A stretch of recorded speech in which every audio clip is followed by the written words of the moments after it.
वालेकुम students. Today आपका जो लेक्चर है इज़ अबाउट इलेक्ट्रोनेगेटिविटी।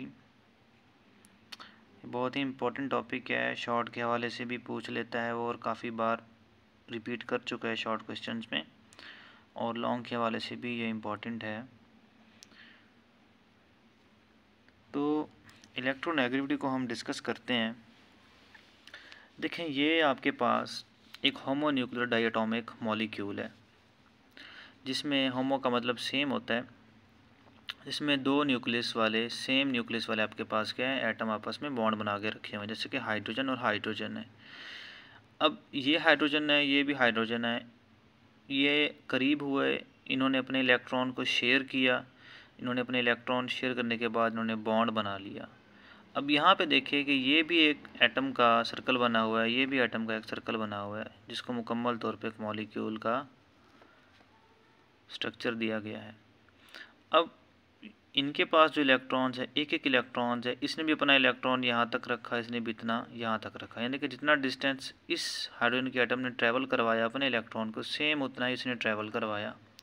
ठीक है, तो यानी कि इनके दरमियान जो आपके पास बॉन्ड डिफरेंस है वो आपके पास बिल्कुल क्या है, ज़ीरो है। लेकिन जब आप बात करते हैं इस केस के अंदर, यहाँ पे देखें हेटेरोन्यूक्लियर डायटोमिक के अंदर, कि इसमें एक तरफ हाइड्रोजन है और एक तरफ फ्लोरीन है।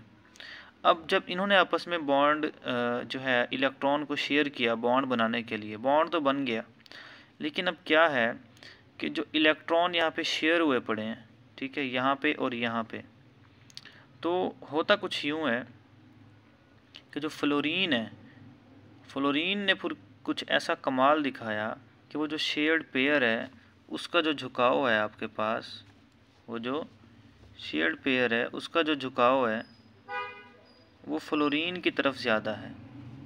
इसीलिए फ्लोरीन को देखें, मैंने थोड़ा सा बड़ा करके दिखाया है, और इसके अंदर ये रेड लाइंस जो है ये आपको इलेक्ट्रॉनिक क्लाउड नज़र आ रहा है कि फ्लोरीन के पास जो है वो जो शेयर्ड पेयर है वो ज़्यादा उसकी तरफ अट्रैक्ट है और हाइड्रोजन की तरफ कम है।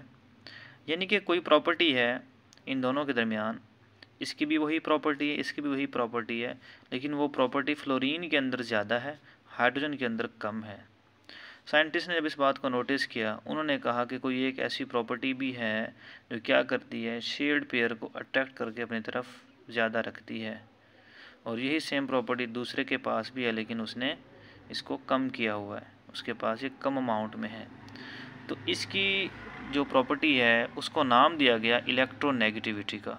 एक नया कॉन्सेप्ट सामने आया जिसको प्रॉपरली डिफ़ाइन भी किया गया, जिसकी डेफिनेशन को अगर आप देखें तो आपके पास आती है, the tendency of an atom to attract the shared pair of electrons towards itself is called electronegativity. यानी कि किसी भी एटम की ये टेंडेंसी है, उसकी ये सलाहियत है कि वो क्या करता है, शेयर्ड पेयर ऑफ इलेक्ट्रॉन्स को अपनी तरफ अट्रैक्ट करके रखता है। तो ये आपके पास होती है इलेक्ट्रोनेगेटिविटी। इट्स मीन्स कि जो फ्लोरीन है इसके पास जो इलेक्ट्रोनेगेटिविटी है वो बहुत ज़्यादा है। अब इसका जो है एक एक्सप्लेनेशन बताई गई, उस एक्सप्लेनेशन के अंदर आप यहाँ पे पढ़ भी सकते हैं, मैंने कुछ इंपॉर्टेंट पॉइंट्स यहाँ पे राइट किए हुए हैं कि जो इलेक्ट्रोनेगेटिविटी है ये रिलेट कर रही होती है आपके पास आयोनाइजेशन एनर्जी और इलेक्ट्रॉन अफिनिटी से। तो जो मीन्स की प्रॉपर्टी बताई गई इलेक्ट्रोनेगेटिविटी, वो फ्लोरीन के अंदर क्या है भी more electronegative than hydrogen atom. क्योंकि देखें आयोनाइजेशन एनर्जी और इलेक्ट्रॉन अफिनिटी की अगर आप बात करते हैं तो जब आप पीरियड के अंदर ट्रैवल करते हैं तो आपके पास क्या होता है, दोनों चीज़ें इंक्रीज़ होती हैं, आयोनाइजेशन एनर्जी भी इंक्रीज़ होती है और इलेक्ट्रॉन अफिनिटी भी पीरियड के अंदर इंक्रीज़ होती है। तो जब आप फ्लोरीन तक पहुंचते हैं तो सेम हमारे पास इलेक्ट्रोनेगेटिविटी भी बढ़ जाती है। तो fluorine is more electronegative than hydrogen atom. तो इस चीज़ को मज़ीद जो है स्टडी करने के लिए, एक्सप्लेन करने के लिए एक स्केल डिवाइस किया गया, जिसको पॉल ने क्या किया, डिवाइस किया, यानी कि इसको बनाया, और उसने इलेक्ट्रोनेगेटिविटी वैल्यूज़ को कैलकुलेट किया डिफरेंट एलिमेंट्स की। प्रोडक्ट टेबल के अंदर काफ़ी सारे एलिमेंट्स की उसने क्या की, इलेक्ट्रोनेगेटिविटी कैलकुलेट किया, और उसको कैलकुलेट करने के लिए उसने क्या किया, उसने कंपेयर किसके साथ किया, फ्लोरीन के साथ किया। तो अब जो हमारे पास है ये जो डिफरेंस था ये बॉन्ड एनर्जी की बेसिस के ऊपर किया गया, कि जो बॉन्ड एनर्जी का डिफरेंस आ रहा था वही उसने कहा कि भी इलेक्ट्रोनेगेटिविटी का भी डिफरेंस यही होगा। अब क्योंकि फ्लोरीन इज मोस्ट इलेक्ट्रोनेगेटिव है और इसकी वैल्यू उसने इसको दे दी 4.0। अब ये 4.0 समझ लें कि बस उसने ऐसे ही दे दी कि बस यही वैल्यू है। उसने मीन्स के जब देखा कैलकुलेशन की तो जो वैल्यूज़ आ रही थी तो उसमें मैक्सिमम वैल्यू किसकी आ रही थी आपके पास, फ्लोरीन की आ रही थी। तो उसने फ्लोरीन को एक मतलब दर्जा दे दिया 4.0 मैक्सिमम है। अब ये जो 4.0 है, अब इसी के साथ उसने क्या किया, बाकी एलिमेंट्स की इलेक्ट्रोनेगेटिविटीज़ को कंपेयर किया और कंपेयर करने के बाद उसने काफ़ी सारे एलिमेंट्स की इलेक्ट्रोनेगेटिविटीज़ को फाइंड आउट कर लिया। ठीक है, तो अब हम इसको देखते हैं कि प्रोडक्ट टेबल के अंदर आपके पास जो है इसका ट्रेंड क्या है।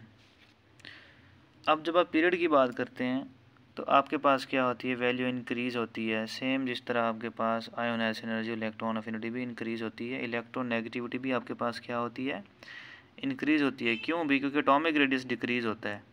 आपको पता है पीरियड के अंदर एटॉमिक रेडियस डिक्रीज़ कैसे होता है, समझाने की ज़रूरत नहीं है। आप पिछले 3 टॉपिक्स के अंदर एटॉमिक रेडियस को पढ़ते आ रहे हैं कि जब नंबर ऑफ़ प्रोटॉन्स बढ़ेंगे तो अट्रैक्शन ज़्यादा होगी। पीरियड के अंदर अट्रैक्शन ज़्यादा होगी, न्यूक्लियस ज़्यादा इलेक्ट्रॉन्स को अपनी तरफ खींचेगा तो साइज़ क्या हो जाएगा, रिड्यूस हो जाएगा। जब साइज़ रिड्यूस हो जाएगा तो इलेक्ट्रोनेगेटिविटी जो है उसकी डेफिनेशन को देखें तो शेयर्ड पेयर की अट्रैक्शन भी क्या हो जाएगी, हमारे पास बढ़ जाएगी। तो साइज़ के कम होने से आपके पास क्या होता है, इलेक्ट्रोनेगेटिविटी इंक्रीज़ होती है।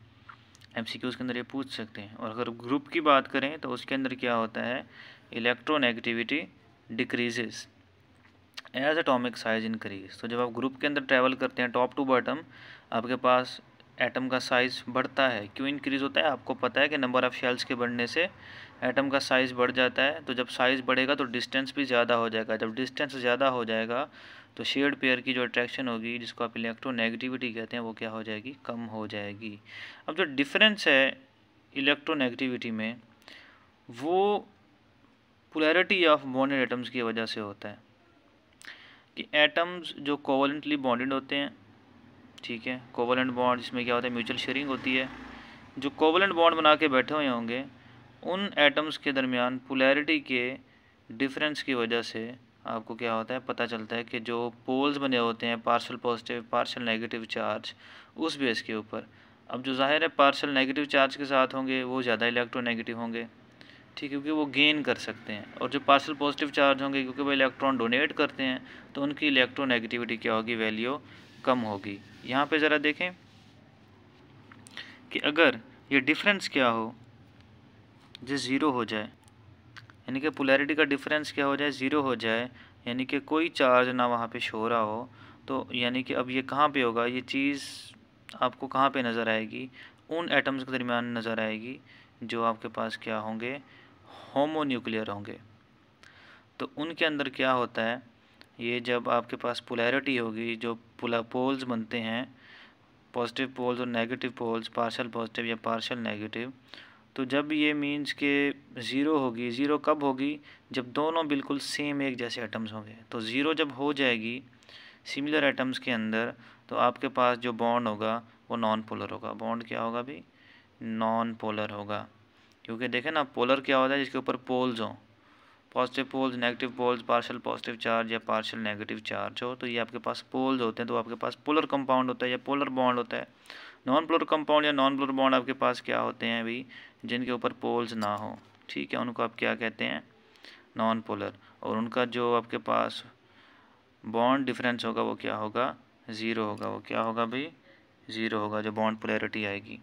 नेक्स्ट हमारे पास है, अगर आप हेटेरोएटम्स की बात करते हैं, क्योंकि हेटेरोएटम्स में दो डिफरेंट एलिमेंट्स होते हैं, डिफरेंट एटम्स होते हैं, जैसे फ्लोरीन और हाइड्रोजन की बात करते हैं, HF के अंदर देखा जाए या HCl के अंदर देखें, तो उसमें से एक क्या होगा, डोनेट कर रहा होगा और दूसरा क्या कर रहा होगा, गेन कर रहा होगा।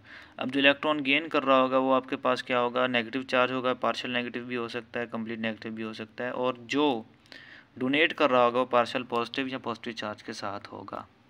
तो इसीलिए फिर वो आपके पास, क्योंकि पोल्स बन जाते हैं पॉजिटिव नेगेटिव के, तो आपके पास क्या हो जाएगा, पोलर बॉन्ड बनेगा।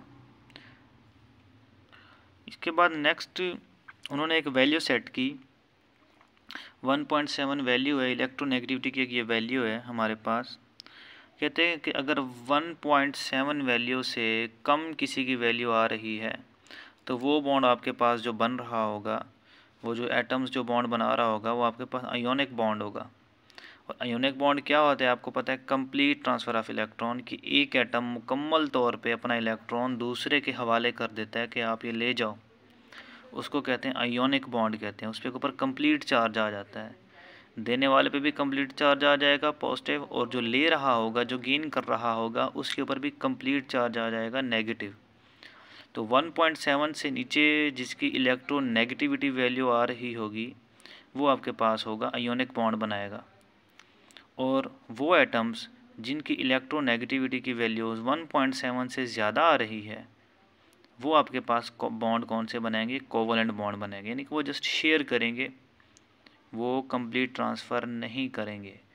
तो प्रोडक्ट टेबल के अंदर आप चेक कर सकते हैं, आप इंटरनेट से भी चेक कर सकते हैं। इलेक्ट्रोनेगेटिव वैल्यूज़ किसी भी एलिमेंट की आपने देखनी हो तो आप देख सकते हैं कि अगर उसकी 1.7 से कम है तो इट्स मीन्स कि वो आयोनिक बॉन्ड बनाएगा, और अगर उसकी वैल्यू 1.7 से ज़्यादा है या 1.7 है तो आपके पास क्या होगा, कोवलेंट बॉन्ड बनाएगा। ये आज आपका लेक्चर था, इसको आप बुक से पढ़ें, स्टडी करें। इसका स्क्रीनशॉट लेना हो तो आप ले सकते हैं। ये आज आपका लेक्चर था।